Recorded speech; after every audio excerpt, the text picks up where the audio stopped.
5 में कुछ क्वेश्चन छूटा हुआ है, उसको हम लोग कंप्लीट करेंगे। इसके पहले मैंने एक वीडियो अपलोड किया था जिसमें मैंने पहला क्वेश्चन को सॉल्व किया था, और किसी कारणवश मुझे जल्दी जाना था तो इसलिए मैंने वीडियो को बीच में रोक दिया, निकल गया। तो चलिए बाकी जो क्वेश्चन है उसको इस वीडियो के माध्यम से कंप्लीट करते लें। आपसे रिक्वेस्ट है कि जो भी वीडियो आप देखते हैं क्रम से देखेंगे। प्लेलिस्ट बना हुआ है, सब वीडियो लाइन से देखेंगे। इससे देखने से आपका मैथ बहुत ही बूस्ट होगा, और आपको नोट्स बनाना हो तो आप इस वीडियो को देख करके बना सकते हैं। फास्ट रिवीजन करना चाहते हैं तब भी ये वीडियो के द्वारा बना सकते हैं। तो चलिए वीडियो स्टार्ट करते हैं। पहला क्वेश्चन है, ए और बी के किन मानों के लिए समीकरण युग्म अपरिमित रूप से अनेक हल है। एक इक्वेशन दिया हुआ है, सॉरी दो इक्वेशन, एक ये है एक ये है, अपरिमित रूप से अनेक हल है। इसके लिए सिंपली जो है करना कुछ नहीं, इसको इक्वेशन ए मान लेंगे, इसको इक्वेशन ए, इसको इक्वेशन बी सेकंड मान लेंगे। यहाँ से a1 का मान हम निकालेंगे तो a1 सॉरी यहाँ से हम a1 का मान निकालेंगे 2, a2 b1 का मान 3 और c1 का मान -7 हो जाएगा। इसी तरह से हम लोग इक्वेशन ये 2 है, इससे हम निकालेंगे तो a1 के जगह पर a माइनस बी होगा, b1 के जगह पर सॉरी a2 के जगह पर a माइनस बी होगा, b2 के जगह पर a प्लस बी होगा, और c2 के जगह पर जो होगा सो 3a प्लस b माइनस 2 होगा। ठीक है, ये आपको सब यहाँ पे हमने दिखाया है, सब जो है लाइन से मैंने सॉल्व किया है, यहाँ देख लीजिए। अब निकालेंगे a1 by a2, a1 by a2 का मतलब 2 बट्टा a माइनस बी होगा, b1 बाई b2 3 बट्टा a प्लस बी होगा, c1 बाई c2 7 बट्टा -7 बट्टा आपका a minus 3a plus b minus 2 होगा। माइनस यहाँ लगा हुआ है क्योंकि आपको बताया है इसके पहले वाला वीडियो में कि जब भी इस तरह के क्वेश्चन बनाते हैं तो उसको 0 के बराबर कर लेते हैं। तो इसको 0 के बराबर करके यहाँ पे देखिए 0 के बराबर कर लिया गया, तब सॉल्व किया जा रहा है। तो आप जो भी क्वेश्चन बनाएंगे 0 के बराबर करके ही बनाएंगे। इस तरह के क्वेश्चन में वज्रगुणन में ये रूल है, अगर आप 0 के बराबर करके नहीं बनाते हैं तो आपको दिक्कत हो सकता है।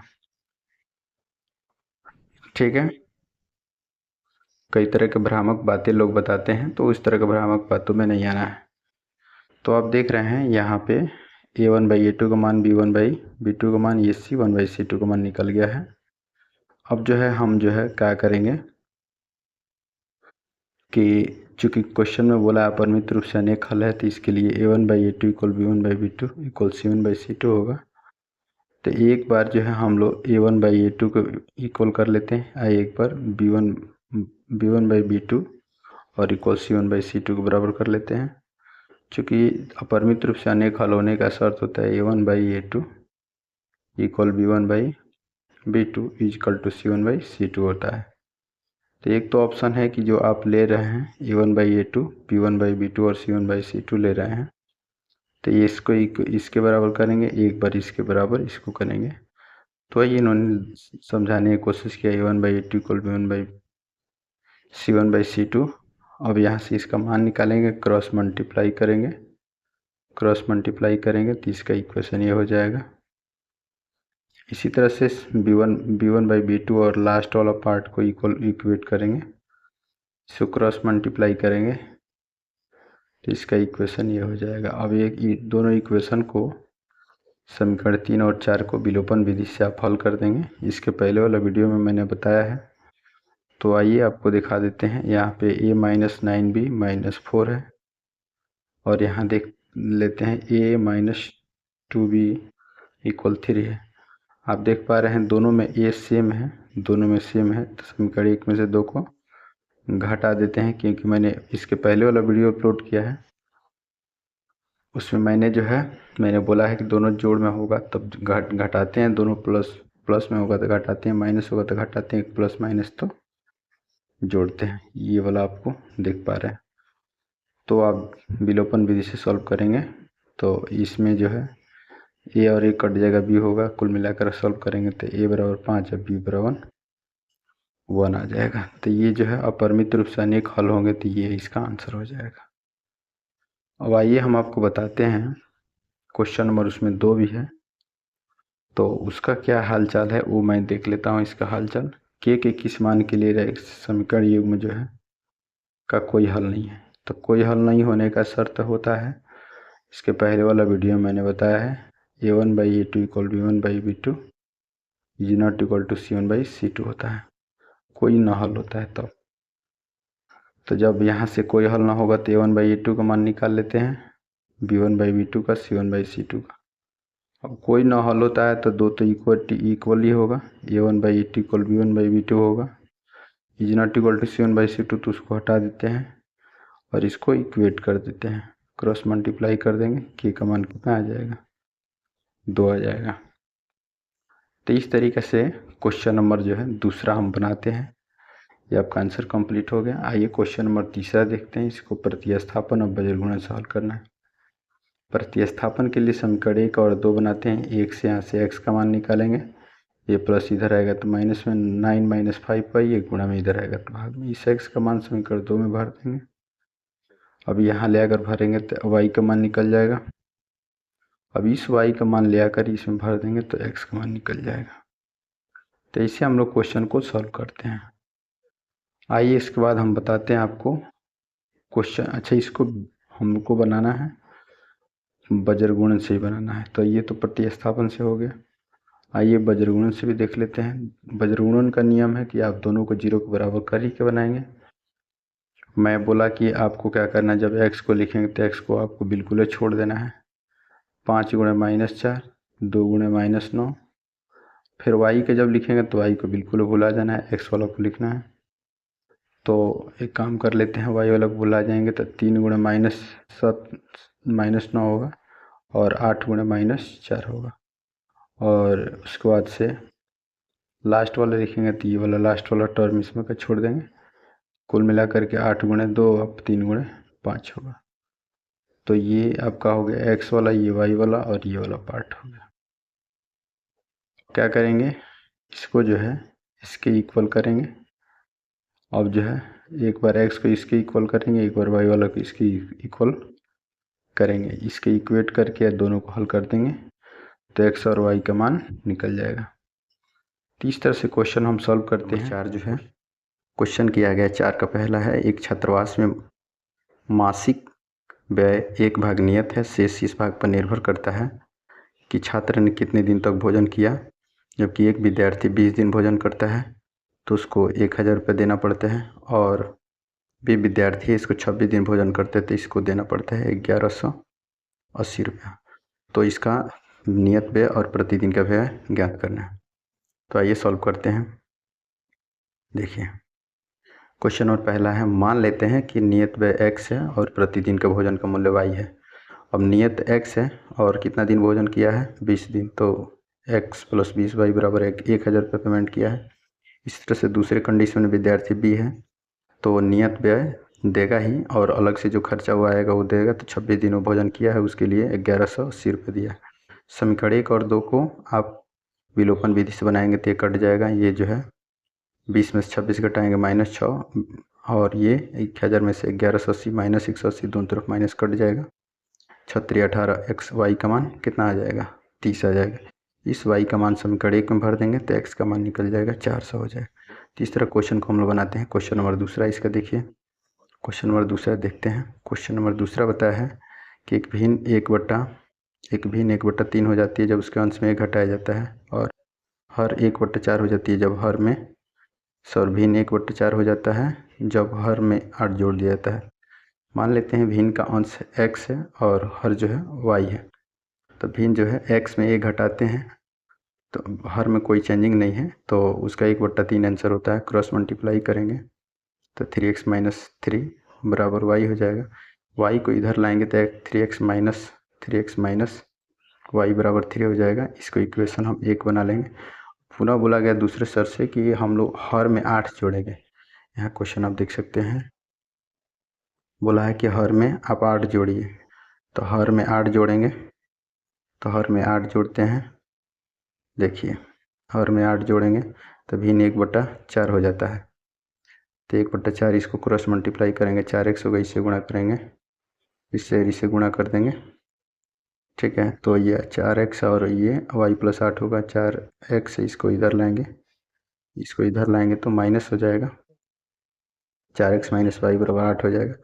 अब समीकरण 1 और 2 को, समीकरण 1 ये हो गया, समीकरण 2 ये हो गया, 1 और 2 को हल करेंगे तो दोनों में y है, समीकरण 1 और 2 को घटाएंगे तो ये कट जाएगा, 3 में से 4 घटेगा -x हो जाएगा, और 3 में से 8 घटेगा -5 होगा, कट जाएगा, x का मान उठा कर भर देंगे तो y का मान निकल जाएगा। इस तरह से भिन्न जो है x का 5 y का 12, तो भिन्न जो है अंश बटा हर होते हैं, 5/12 आंसर हो जाएगा। क्वेश्चन नंबर तीसरा देखते हैं। मान लीजिए सभी, चलिए क्वेश्चन नंबर तीसरा पहले बता देते हैं। यश ने एक टेस्ट में 40 अंक अर्जित किए, जबकि प्रत्येक सही उत्तर के लिए 3 अंक और अशुद्ध के लिए 1 अंक कटौती की जाती है। यदि उससे सही उत्तर पर 4 अंक और अशुद्ध उत्तर पर 2 अंक मिलते हैं तो 50 अंक अर्जित करता है। तो टेस्ट में कुल कितने प्रश्न थे, ये क्वेश्चन है। तो आइए इसको सॉल्व करते हैं।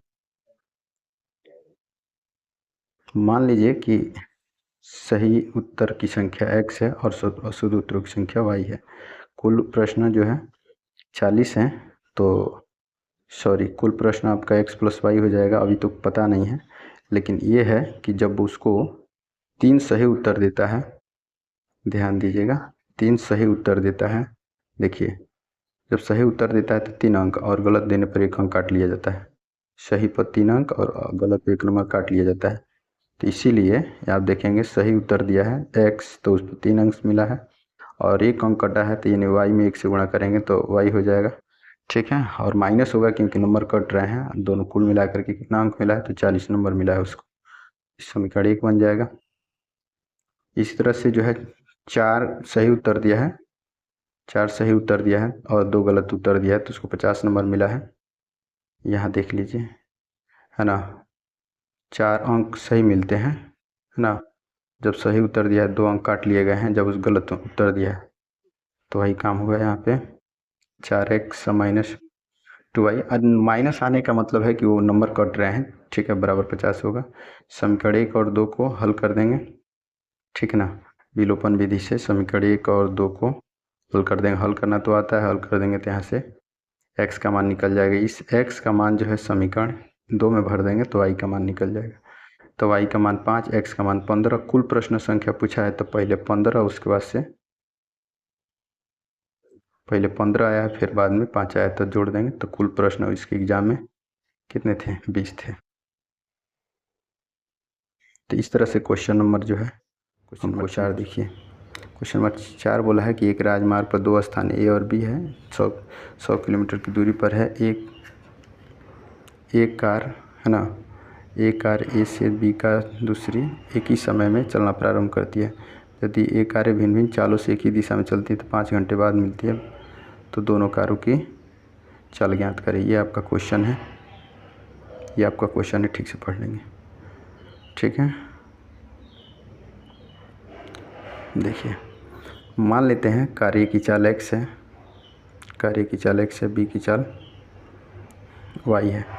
अब जो है चाल बराबर दूरी बराबर चाल, दूरी बराबर क्या होता है, चाल गुणे समय होता है। तो a की चाल 5 घंटा लगा है, तो a द्वारा कितना दूरी होगा, तो 5 चाल x है, तो दूरी बराबर चाल गुणे समय होता है। चाल x है और समय 5 है, तो 5x हो जाएगा। जैसे b का है तो दूरी निकाल लेंगे, यानी कि ये हो जाएगा आपका चाल गुणे समय, यानी कि 5 गुणे y, यानी 5y हो जाएगा। दोनों मिलाकर के कुल दूरी कितना तय किया है, 100 किलोमीटर। तो ये आपका 5x, और दोनों का अंतर दिया है 5x - 5y = 100। यहाँ 5 कॉमन कर लेंगे, 5 यहाँ से कॉमन कर लेंगे, कट जाएगा, तो ये आपका आ जाएगा x - y = 20। समीकरण 1 बना लेंगे। जब दोनों कारें विपरीत दिशाओं में चलती है तो 1 घंटे बाद वो मिलती है। तब जो है 1 घंटे में फिर यहाँ निकालेंगे, जैसे कि हमने ये निकाला था, है ना, दूरी, उसी तरह निकालेंगे। तो यहाँ पे उतना सॉल्व नहीं किया गया है। उसी तरह से जब निकालेंगे तो x प्लस, है ना, अच्छा, दोनों बोला है कि जब कारें विपरीत दिशा में, है ना, दिशा में दोनों एक ही स्थान से चलती है, ठीक है। तो दोनों जब एक ही दिशा में चलेगी, ध्यान दीजिएगा, तो जोड़ देंगे। आप विपरीत दिशा में चलेगी, मान लीजिए वो कार है ना जा रही है, वो कार है ना जा रही, तो जोड़ देंगे। तो ये विपरीत लिखा है, इसीलिए हम लोग क्या कर देते हैं, जोड़ देते हैं। तो x + y बराबर कितना हो जाएगा, 100 हो जाएगा। समीकरण 1 और 2 को हल कर देंगे, समीकरण 1 और 2 को जोड़ देंगे, ये कट जाएगा। तो 2x बराबर 120 हो जाएगा, कटाएँ दें x का, और 60 आ जाएगा। इस x का मान भर देंगे तो y का मान निकल जाएगा। तो y का मान आपका 40 आ जाएगा। तो इस तरह से कार्य की चाल x बराबर 60 किलोमीटर प्रति घंटा और b का 40 किलोमीटर प्रति घंटा।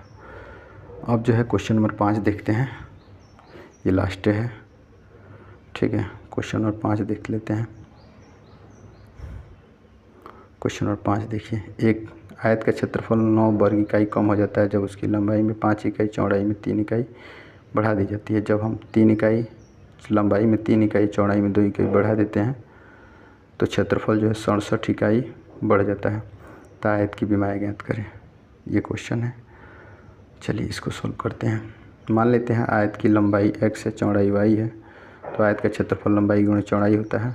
अब प्रश्न से देखिए, क्षेत्रफल कम हो जाते हैं जब लंबाई में 5 कम किया जाता है, चौड़ाई में 3 बढ़ा देते हैं। यही आपका क्वेश्चन था, है ना। यही क्वेश्चन था कि बोला है कि क्षेत्रफल 9 इकाई कम हो जाता है जब लंबाई में 5 इकाई, है ना, और चौड़ाई में 3 इकाई बढ़ा देते हैं। तो देखिए 5 बढ़ाया है, 5 कम किया है, चौड़ाई 3 बढ़ाया है, क्षेत्रफल 9 इकाई हो जाएगा। अब इसको गुणा कर देंगे, गुणा कर देंगे ये दोनों को, इसको और इसको गुणा करेंगे तो ये कट जाएगा। तो 5y माइनस 3x बराबर 15 होगा। इसको इधर भेजेंगे, माइनस होगा, दोनों तरफ माइनस से कट जाएगा। तो 3x माइनस 5y बराबर कितना हो जाएगा, ये 6 हो जाएगा। दूसरे सर से जब लंबाई में 3 इकाई बढ़ाया जाता है, चौड़ाई में 2 इकाई बढ़ाते हैं तो क्षेत्रफल 67 इकाई बढ़ जाता है। अब एक काम करिए, इसको दोनों को गुणा कर दीजिए, गुणा करेंगे तो ये होगा, दोनों तरफ x है, कट जाएगा, ठीक है। इसको सॉल्व करेंगे, ठीक है, तो 2x माइनस 3y बराबर 61 होगा। अब समीकरण जो है इसको 2 बना लेंगे, इसको समीकरण 1 बना लेंगे। 1 और 2 को विलोपन विधि से हल कर देंगे, हल करेंगे तो y का 9 आ जाएगा और x का 17 हो जाएगा। तो लंबाई इसका हो गया आपका 17, चौड़ाई इसका हो गया